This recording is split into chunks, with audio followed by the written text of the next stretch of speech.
Hi, this is Bonnie, and I am here with garlic mustard. Garlic mustard's Latin name is Allaria Petiolata, I believe. And garlic mustard is well known for being an invasive species in this area that everybody is very concerned about taking over our woodlands.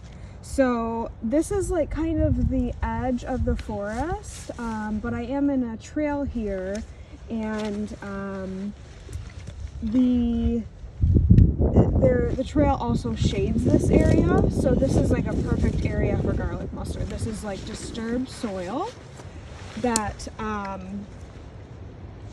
that is shaded some. And so it's generally like on the edge of the woodlands that you'll see this. This is a 2-year plant, a biennial plant, and what you're looking at is the second year growth. So the first year just is the leaves, these kind of heart-shaped leaves that grow in a basal rosette. In the second year, they send up the stalk, and then there are these white flowers. On this one, if you can see it, you can see there are 4 white petals to the flowers.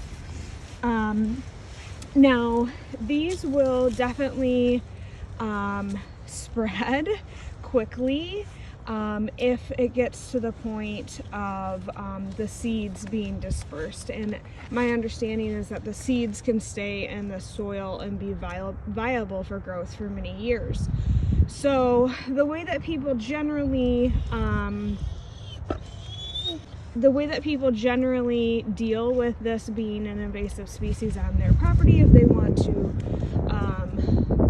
want to try to control it, there are prescribed burns that people do. I'm not suggesting doing that, but that is something that people will do. Since it is an edible wild green that's very nutritious, I say why not harvest it? So generally it's best to harvest the leaves and eat them before these flowers open. So we're kind of like right at the edge here of when we would want to actually harvest this. The leaves are high in vitamin C, and they do have a pretty bitter taste, but that is something that I think we need more in our diet. We often need these bitter greens in our diet after the winter to kind of get things going and moving, and to kind of stimulate our sluggish digestion after the winter. The leaves are very high in vitamin C.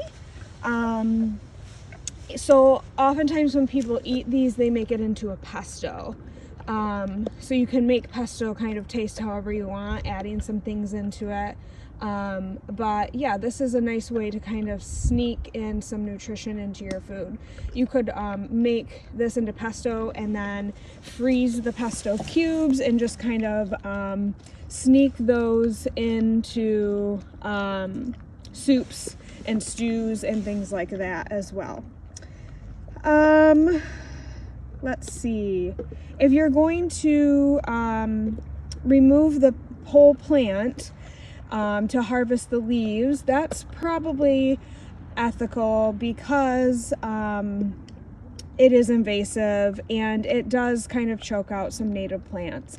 So if you were to like remove this area, try to get the entire plant. Don't take a ton of soil if possible. We want to keep the soil here. And then if possible, plant a native plant in place of where this was at, so that the native plants have a higher chance of making it.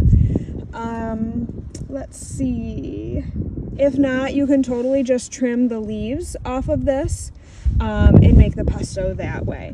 But either way, I say if we're gonna have, these invasive species, invasive plants that are difficult for our native plants, then why don't we eat them and take advantage of them, right? So this is one of your early spring greens that would be really helpful for your nutrition and for your digestion. And yeah, I hope you liked this video.